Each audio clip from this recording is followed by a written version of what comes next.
Collector કચેરીને ઉડાડી દેવામાં આવશે એ પ્રકારનો મેલ મળેલ હતો.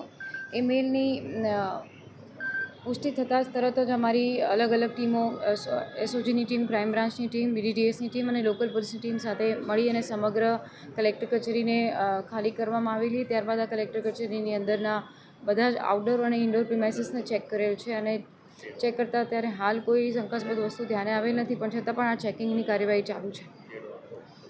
ધમકી કયા નામથી મળી છે? એની પુષ્ટિ કરવાનો કામગીરી અમારી અલગ ટીમ કરી રહી છે અને એની કાર્યવાહી આગળ ચાલુ.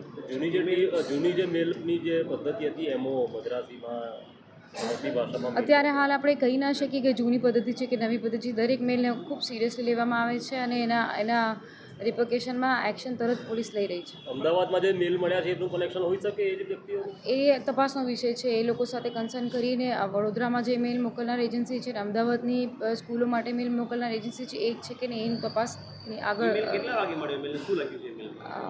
સવારના વહેલા મળેલો ઈમેલ છે જેની અંદર અહીંયા કલેક્ટર કચેરીને ઉડાવી દેવામાં આવશે એ પ્રકારનો મેલ હતો. એની પુષ્ટિ કરીને અમે લોકો ચેક કરી રહ્યા છીએ. Thank you.